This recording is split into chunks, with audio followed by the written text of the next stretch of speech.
মানুষ অসুস্থ কেন হন? শারীরিক দুর্বলতার কারণে? না, মানুষ অসুস্থ হন তার মানসিকতার কারণে, তার বিবেকের কারণে, তার কর্মের কারণে, তার ক্রোধের কারণে। আর যখন কেউ সুস্থ হন, ঠিক হয়ে যান, তার মানে এটা নয় যে শুধু ওষুধের জন্য তিনি সুস্থ হয়েছেন। এটা কারোর তার প্রতি প্রেমের প্রভাব, বিশ্বাসের প্রভাব, সম্বলের প্রভাব। শুধুমাত্র ওষুধ দিয়ে কিছুই হয় না। যদি মনে প্রেম থাকে, বিবেক থাকে, বিশ্বাস থাকে, সম্বল থাকে, তবেই সেই ওষুধ কাজ করতে পারে। তাই মনে রাখবেন, এই জীবন হলো অত্যন্ত ছোট।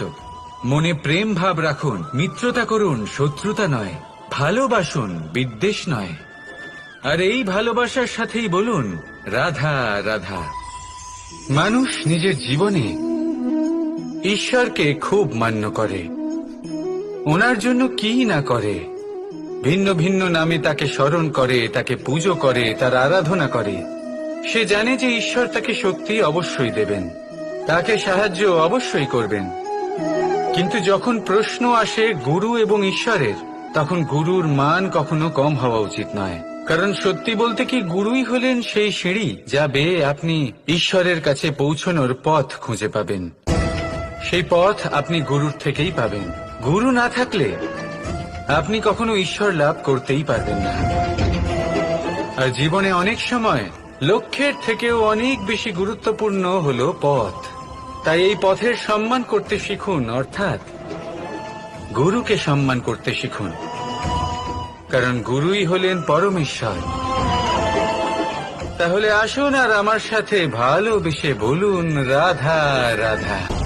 জীবনে এমন কিছু কাজ রয়েছে যা আপনাকে একাই করতে হয়, আর এমন কিছু কাজ রয়েছে যা আপনাকে একসাথে মিলে করতে হয়, একজোট হয়ে, সঙ্গবদ্ধ হয়ে। এবার সঙ্গবদ্ধ বলতে কি বোঝাতে চাইছি? আমি তাদের কথা বলছি না যারা বাস্তবিকভাবে একে অপরের সাথে কাজ করেন। আমি তাদের কথা বলছি যারা একে অপরের থেকে দূরে থেকেও একে অপরকে বিশ্বাস করেন।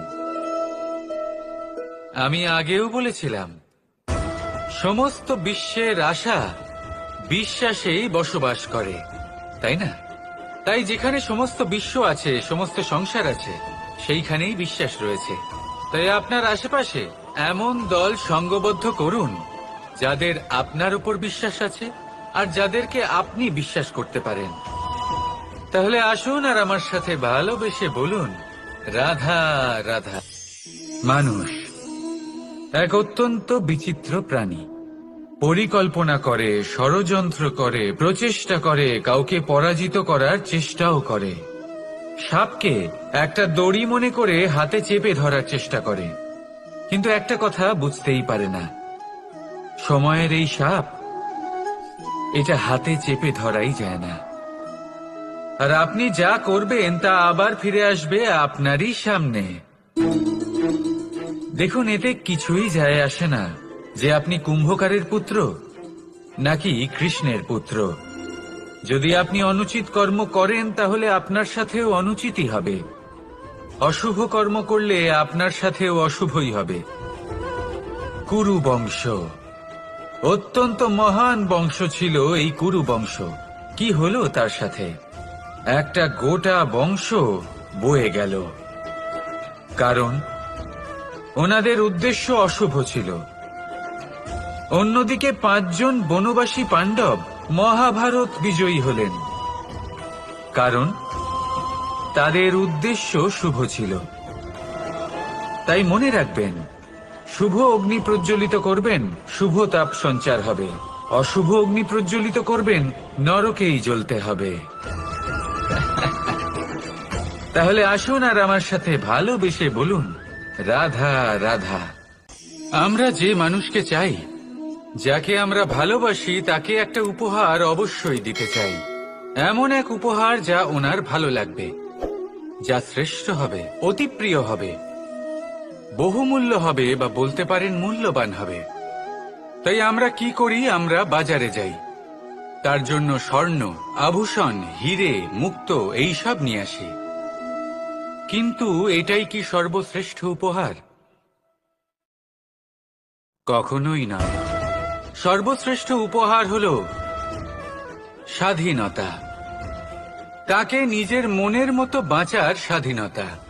যদি আপনি কাউকে স্বাধীনতা না দিতে পারেন, তাহলে সে কোথাও না কোথাও বন্দী হয়ে যায়, তার বিকাশ কোথাও না কোথাও আটকে যায়।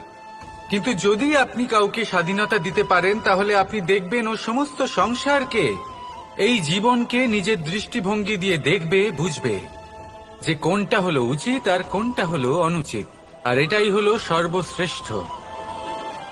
আর এবার যদি কাউকে স্বাধীনতার মাধ্যমে এত বড় একটা শক্তি দিতে পারেন, তাহলে আপনি আমাকে বলুন, এর থেকে বড় উপহার আর কি হতে পারে?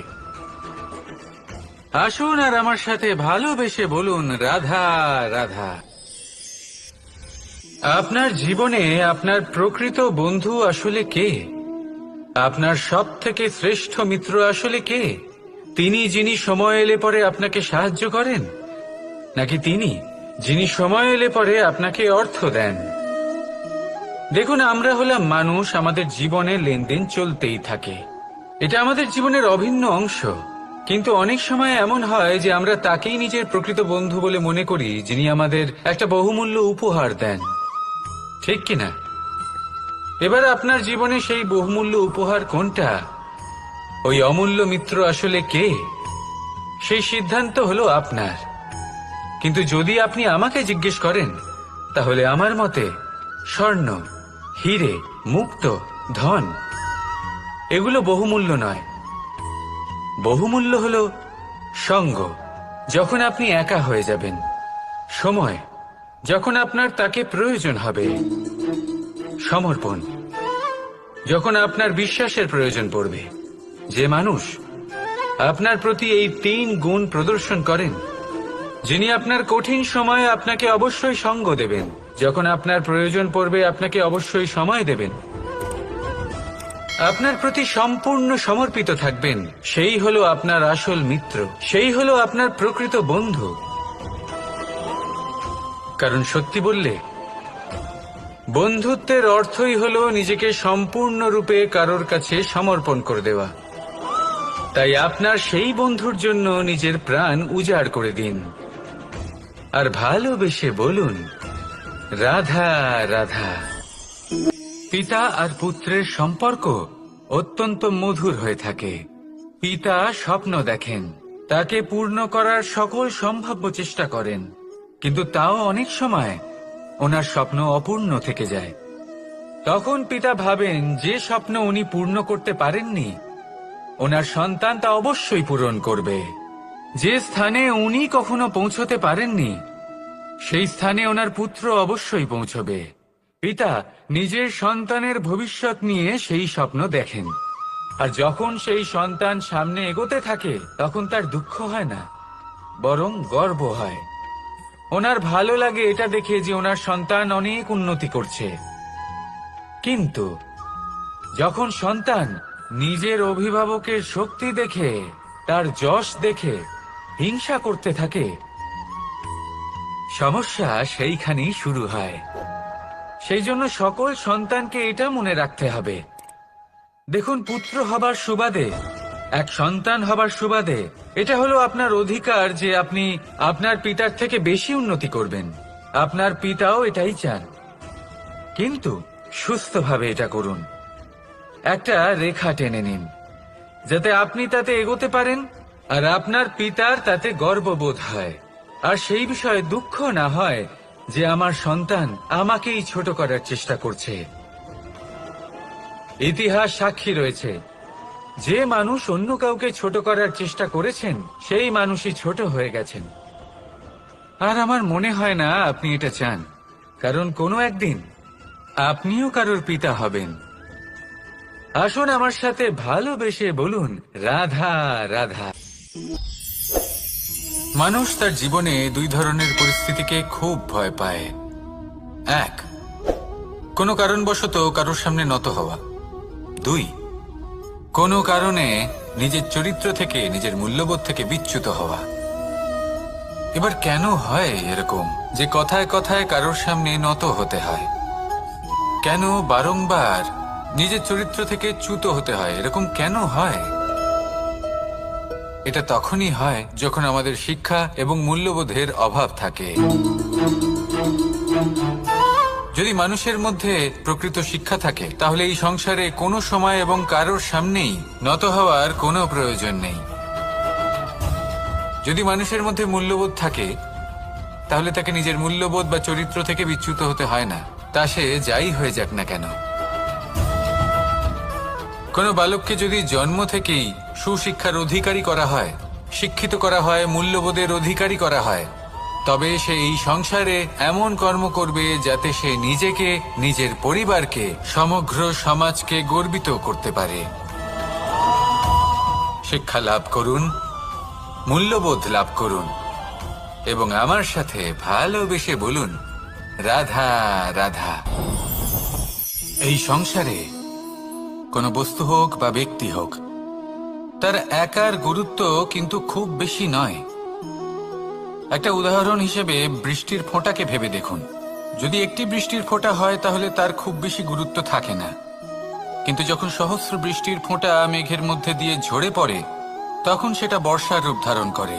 সেই বর্ষা যা এই প্রকৃতিকে শান্ত করে।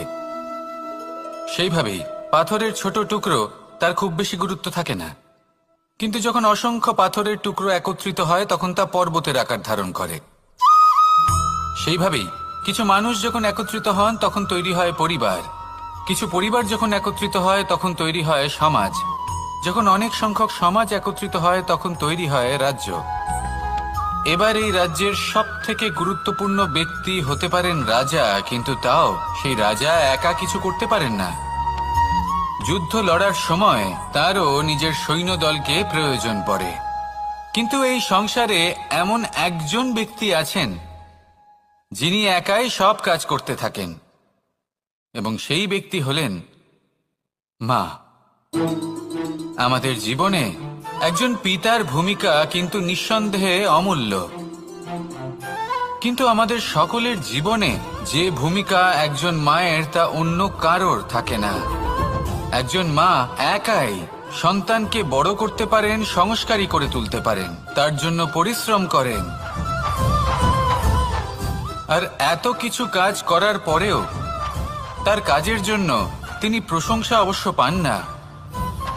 উল্টে যদি সেই সন্তান অনুচিত পথে চালিত হয়, অনুচিত কর্ম করে, তখন সেই মাকেই অপবাদের পাত্র হয়ে উঠতে হয়। আমাদের জীবনে মায়ের যোগদান কতটা সেটা বুঝুন। আপনাকে বড় করে তোলার জন্য উনি কতটা পরিশ্রম করেছেন সেটা বুঝুন। আজ থেকে, এখন থেকে, এই মুহূর্ত থেকে মাকে সম্মান করতে শিখুন। যখন সময় পাবেন, যখন সুযোগ হবে, তখন তার প্রশংসা করুন, ওনারও ভালো লাগবে। আর মায়ের এই মমতার জন্য, তার এই ভূমিকার জন্য আসুন সবাই মিলে আমরা তাকে প্রণাম করি,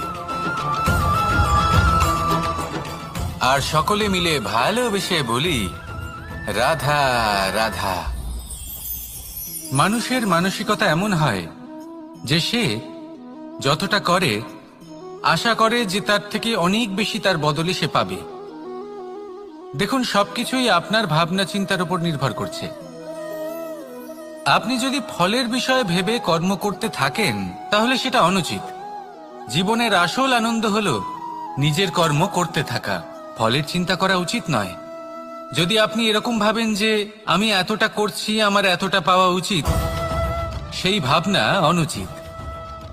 যদি আপনি সেবার মানসিকতা নিয়ে কর্ম করতে থাকেন, কর্মচক্রে প্রবাহিত হন, যদি আপনি এমন ভাবনা রাখেন যে আমি এতটা পাচ্ছি তাই এর থেকে অনেক বেশি আমি কর্ম করব, তাহলে নিশ্চিতরূপে আপনি যতটা করছেন তার থেকে অনেক বেশি আপনি পাবেন, আপনার আশার থেকে অনেক বেশি আপনি পাবেন। শুধু জীবনে অনেক বেশি কাজ করতে থাকুন, ফলের চিন্তা করবেন না। আর মনে রাখবেন, এই ভাবনাই সব থেকে বড় বীজ। কর্মের উপর বিশ্বাস রাখুন, জীবনে যা যা আপনি চান সবই সুখময় হবে। আসুন আর আমার সাথে ভালোবেসে বলুন, রাধা রাধা। আপনি কখনো পর্বতের শিখরে উঠেছেন? আপনি দেখতে পাবেন পর্বতের পদতলে প্রচুর সুন্দর ফুল রয়েছে, সবুজ বনানী রয়েছে। যত আপনি ওপরে উঠতে থাকবেন তত ফুল কমতে থাকবে, সবুজ বনানী কমতে থাকবে। আরো কিছুটা উপরে উঠলে কাঁটা জাতীয় গাছ দেখতে পাবেন, শুকনো গাছ দেখতে পাবেন। আরো যদি উপরে ওঠেন তাহলে পাষাণ দেখতে পাবেন। আরো উপরে উঠলে হিমখণ্ড দেখতে পাবেন। এই যে পর্বত, তা মনুষ্য জীবনের সব থেকে উত্তম উদাহরণ। মানুষ যখন সাফল্যের শিখরে পৌঁছতে চান, মহানুভবতার শিখরে পৌঁছতে চান, পথে যত আস্তে আস্তে উপরে উঠতে থাকেন, ততই ভৌতিক বস্তু তার থেকে বিচ্ছিন্ন হতে থাকে। যদি তিনি সেই ভৌতিক বস্তুগুলি ত্যাগ না করতে পারেন, তাহলে কখনোই সেই স্থানে পৌঁছতে পারবেন না।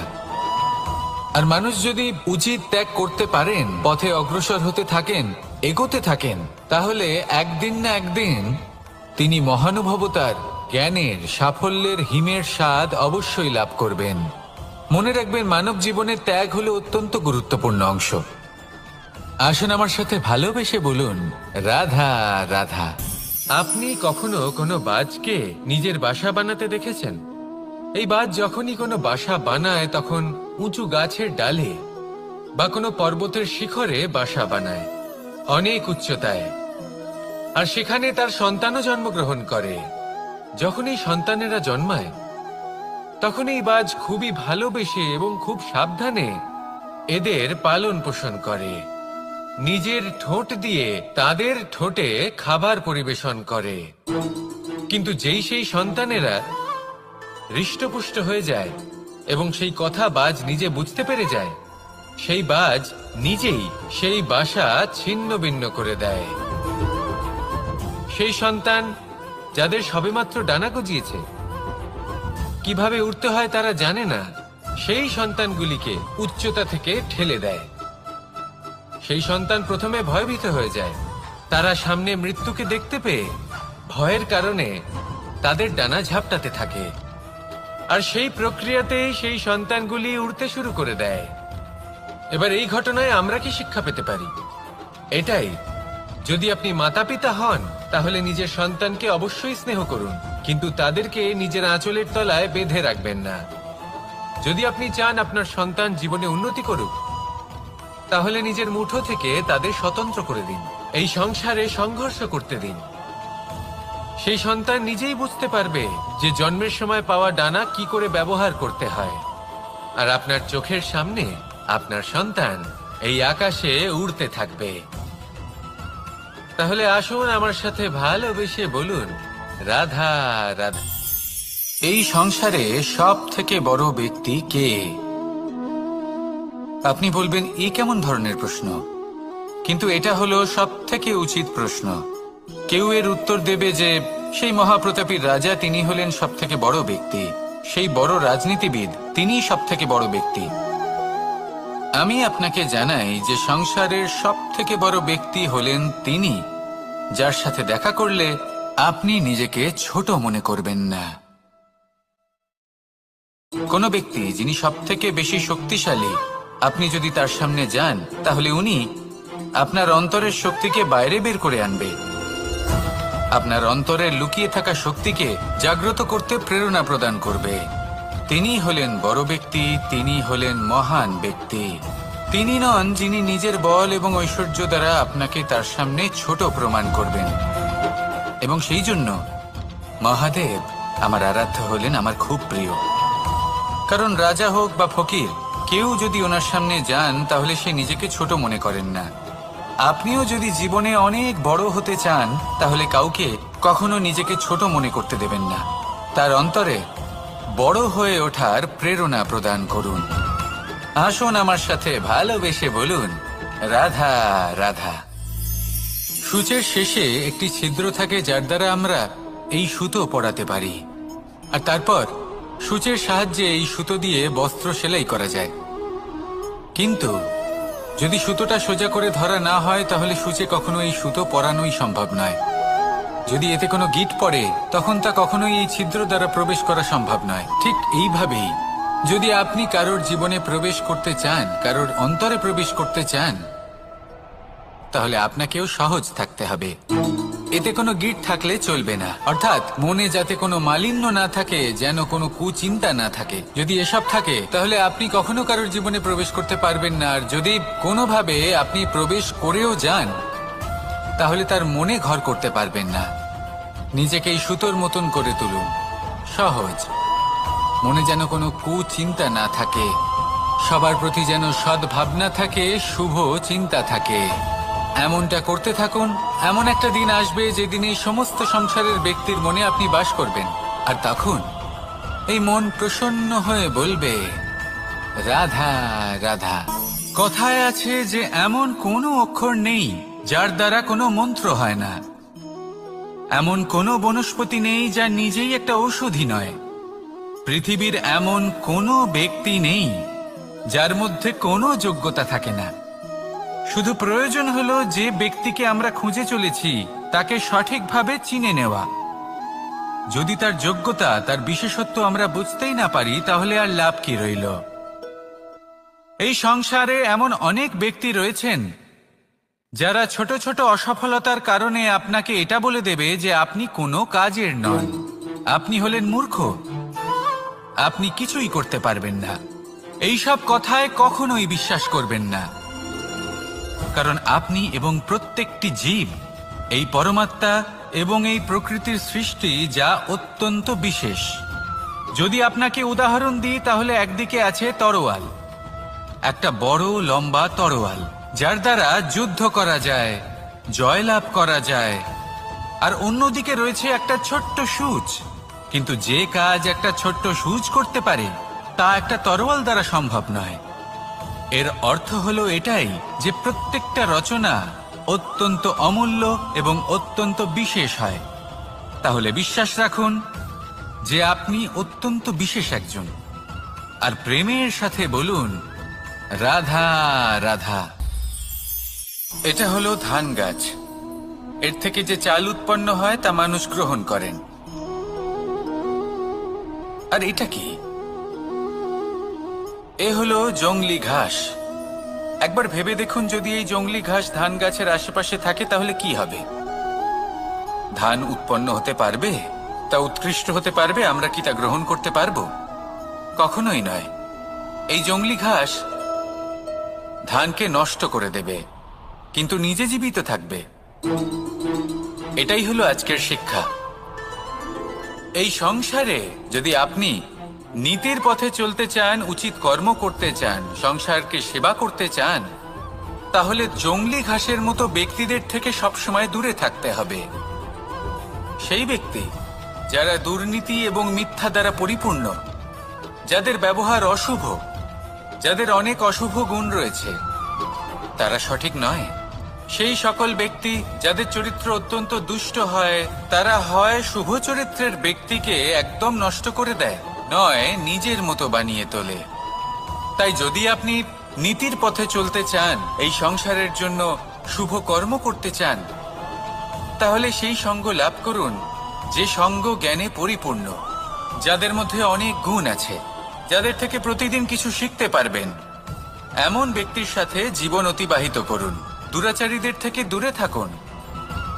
তবেই এই মন প্রসন্ন হয়ে বলবে, রাধা রাধা।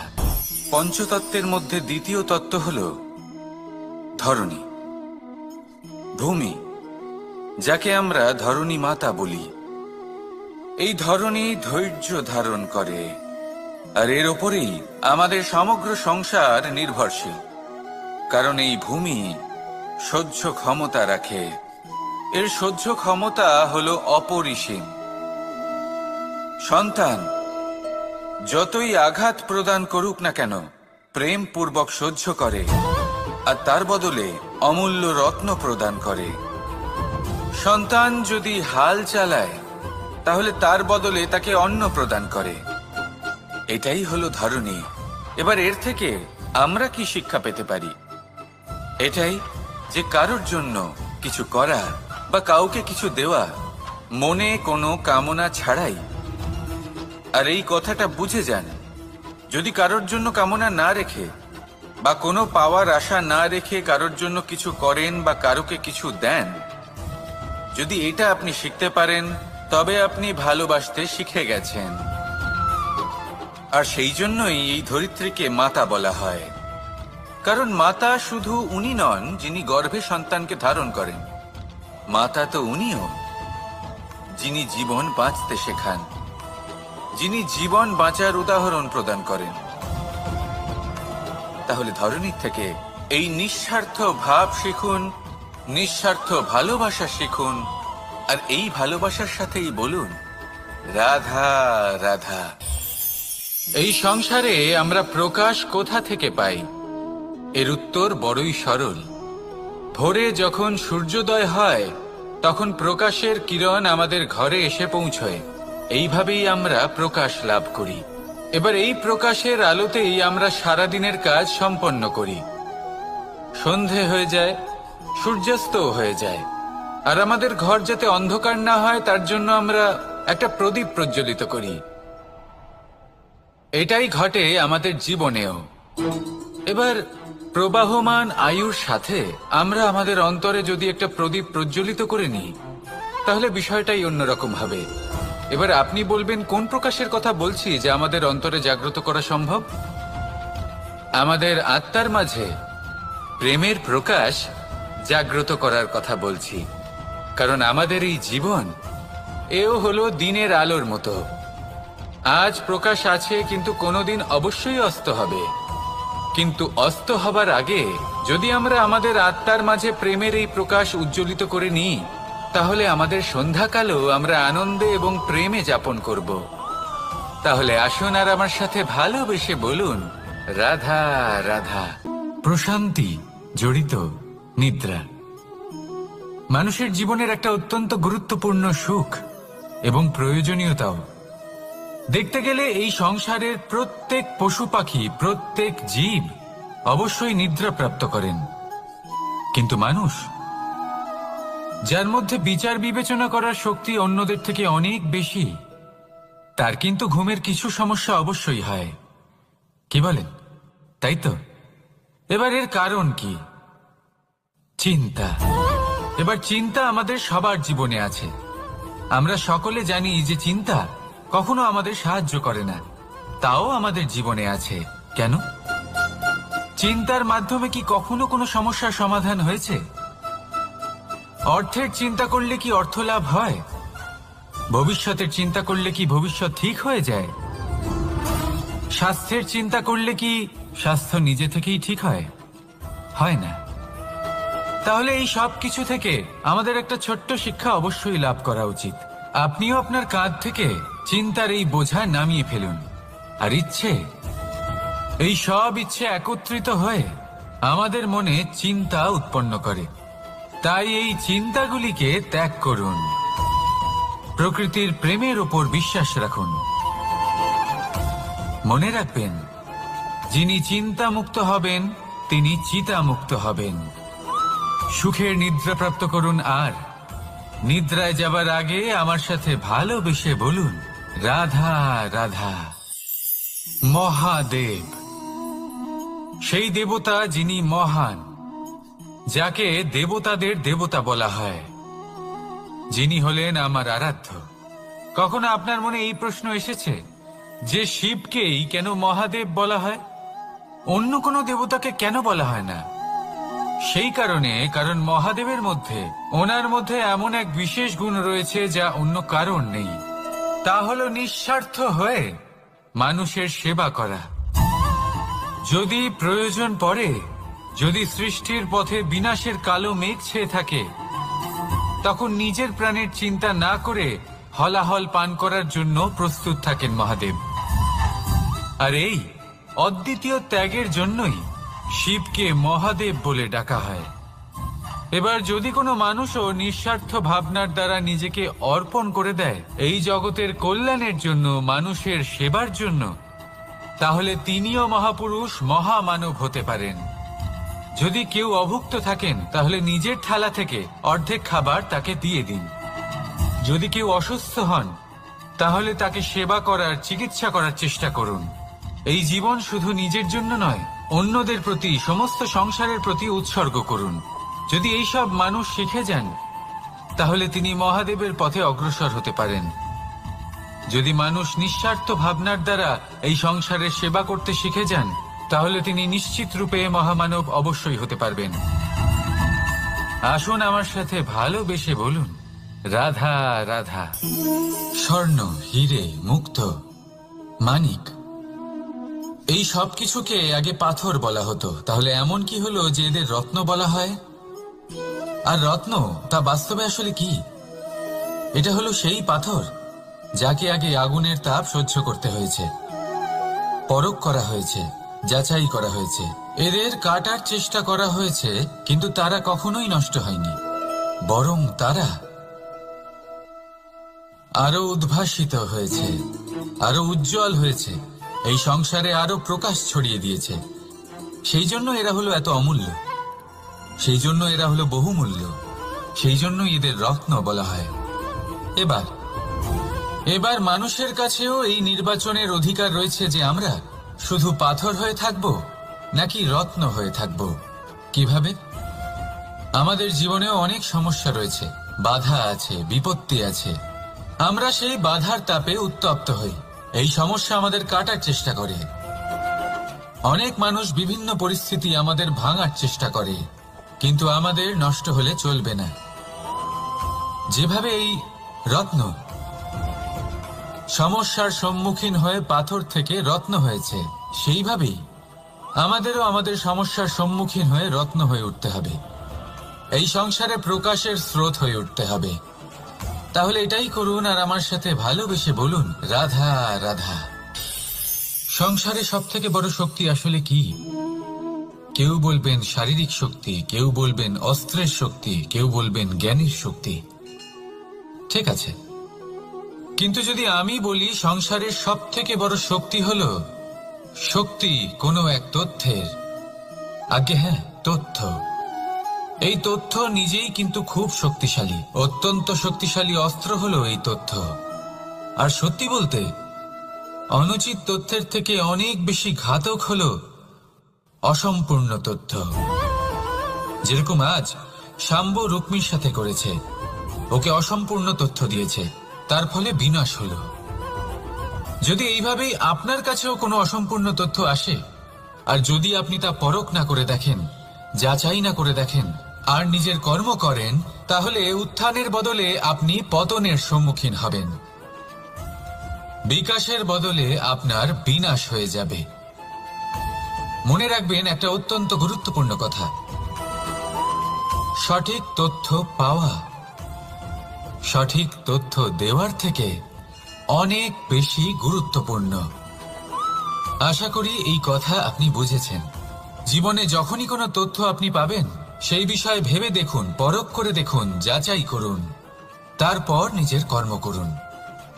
আর আমার সাথে ভালোবেসে বলুন, রাধা রাধা। ধর্ম এবং প্রেম, এই দুই হলো একই মুদ্রার দুই পিঠ। যদি এদের মধ্যে কোনোটা নষ্ট হয়ে যায়, তাহলে দ্বিতীয়টাও থাকে না। কখনো ভেবেছেন এমন কেন হয়? তার জন্য আগে আপনাকে বুঝতে হবে যে ধর্ম আসলে কি। ধর্ম সেটাই যা এই সংসারের প্রত্যেক মানুষকে একে অপরের সাথে সুখ এবং শান্তিতে থাকতে প্রেরণা যোগায়। এই প্রেরণার আধার হলো প্রেম। প্রেম সেটাই যা আপনার মধ্যে অন্য কারোর প্রতি করুণাবোধ জাগিয়ে তোলে, সম্মান জাগিয়ে তোলে। এবার যদি প্রেম চলে যায়, তাহলে সবার আগে বিনাশ হবে সম্মান আর করুণাবোধের।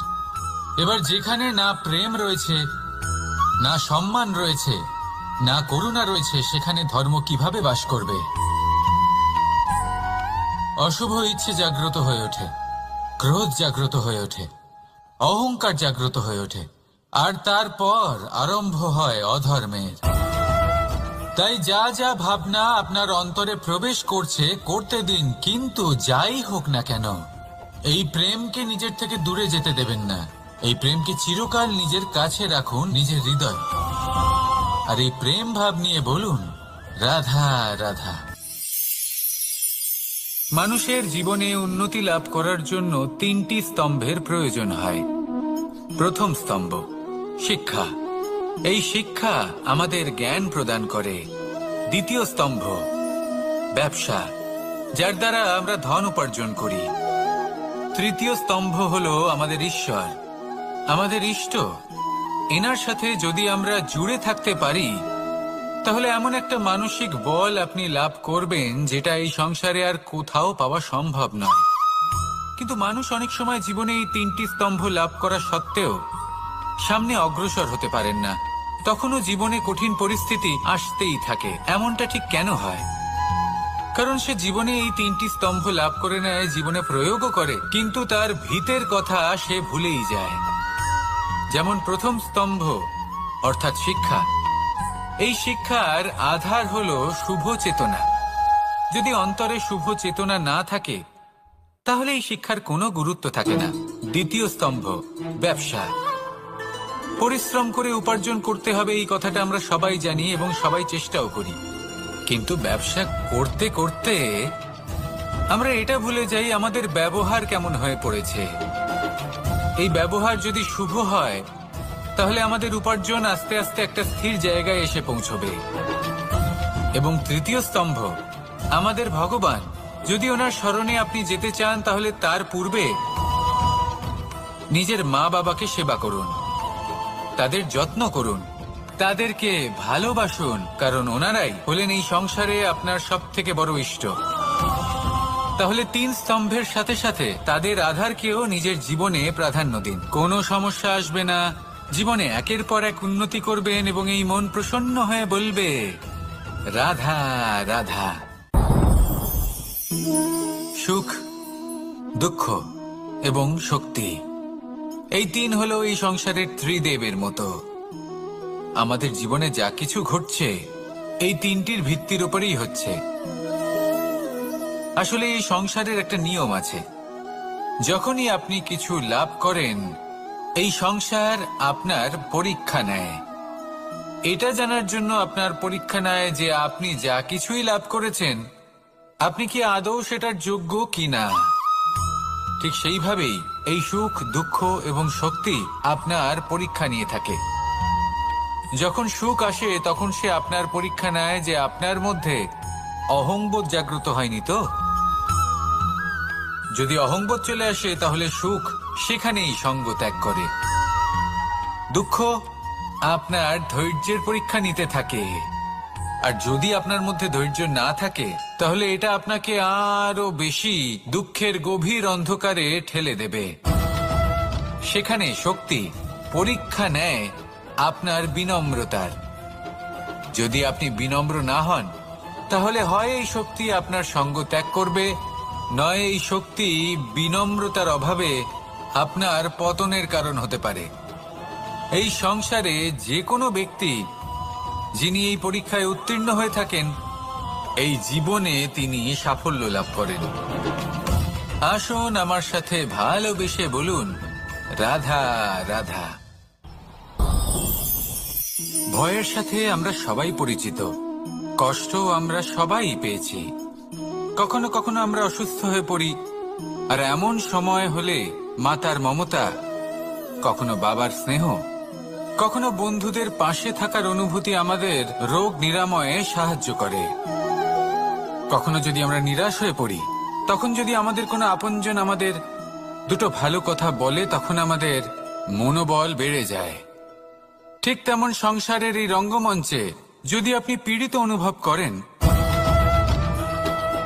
কিছু শুভ কথা আলোচনা করুন, কিছু স্তুতি গান করুন, কিছু মুহূর্তের জন্য হলেও নিজের ইষ্টদেবের কথা স্মরণ করুন আর প্রার্থনা করুন। সাহস বাড়বে, শক্তিও বৃদ্ধি পাবে এবং সামনে এগিয়ে চলার পথও দেখতে পাবেন। তখন এই মন প্রসন্ন হয়ে বলবে রাধা রাধা। এই সংসারে কখনো কোনো ব্যক্তিকে তার বাইরের পোশাক দেখে বিচার করার চেষ্টা করবেন না, এটা খুব বড় ভুল করবেন। যেমন আমরা জীবনে অনেক সময় এমন করি, ধরুন কোথাও একটা গাছ দেখলাম, খুব বিশাল আকারের একটা গাছ, যেটা মাটির থেকে অনেক উঁচুতে পৌঁছে গেছে, যার বিশাল শাখা আছে। সেগুলো দেখে আমরা ভাবি যে এই গাছে হয়তো কত সুস্বাদু ফল আছে। আমরা সেই গাছের পরিচর্যা করতে থাকি, আবার অন্যদিকে হলো একটি তৃণ, যেটা মাটি থেকে কিছুটা উঁচুতে পৌঁছেছে, কিন্তু সেই তৃণর নিচে, মাটির নিচে অত্যন্ত সুস্বাদু ফল বা সবজি জন্ম নেয়, যা আমাদের স্বাস্থ্যের পক্ষে অত্যন্ত উপকারী। সেই জন্য কখনো আবরণ দেখে কাউকে বিচার করতে চেষ্টা করবেন না। তার বদলে এটা বোঝার চেষ্টা করুন যে আপনার সামনে যে ব্যক্তি আছে বা বস্তু আছে তার বিশেষত্ব কি। যদি এই বিশেষত্ব বোঝার ক্ষমতা আপনি অর্জন করেন, যদি এই শিল্প আপনি নিজের ভেতরে জাগ্রত করেন, তাহলে এই সংসারে বিশেষত্ব কি সেটা আপনি জানতে পারবেন। আর এই সমস্ত খেলা দৃষ্টি থেকে নয়, দৃষ্টিভঙ্গি থেকে জন্ম নেয়। দৃষ্টিভঙ্গি সবসময় শুভ রাখুন আর আমার সাথে ভালোবেসে বলুন, রাধা রাধা। যখন আমরা কোনো বনে প্রবেশ করি, তখন এই সবুজ ঘাস দেখে, এই কোমল ঘাস দেখে আমাদের মন প্রফুল্ল হয়ে ওঠে। ভিন্ন ভিন্ন প্রজাতির ফুল, ভিন্ন ভিন্ন রঙের ফুল দেখে এই মন আনন্দে ভরে ওঠে। এখানে শিশুরা আনন্দ লাভ করে, বড়রা ভোজন গ্রহণ করেন, কথাবার্তা বলেন, হাঁটাহাঁটি করে বেড়ান। এবার ভেবে দেখুন, যখন এই উপবনের নির্মাণ হয়েছিল সেই সময় যদি এই মাটিকে সঠিকভাবে খনন না করা হতো, যদি তাতে সঠিকভাবে বীজ রোপণ না করা হতো, যদি কোনো সংঘর্ষ না হতো, পরিশ্রম না করা হতো, যদি চলতে চলতে পায়ে কাঁটা না বিঁধে যেত, তাহলে এই সুন্দর বন দেখে আমরা কি এই আনন্দ লাভ করতে পারতাম? কখনোই নয়। ধরুন কোনো নদীর তটে সুন্দর একটি বন আছে, সেই বনের আনন্দ লাভ করতে গেলে আপনাকে সেই নদী পার করতেই হবে। যদি সুখের নদীর কাছে পৌঁছতে চান, তাহলে তটে যে কাঁটা রয়েছে সেগুলোর সাথে সংঘর্ষ করতেই হবে। এই সংসারে যদি আপনি সুখ লাভ করতে চান, তাহলে সুখ লাভের এই যাত্রা শুরু করতে হবে সংঘর্ষ দ্বারা। তাহলে সংঘর্ষকে স্বাগত জানান, এর পেছনেই সুখ রয়েছে যা আপনার জন্য অপেক্ষা করছে। এবার হাসুন আর আমার সাথে ভালোবেসে বলুন, রাধা রাধা।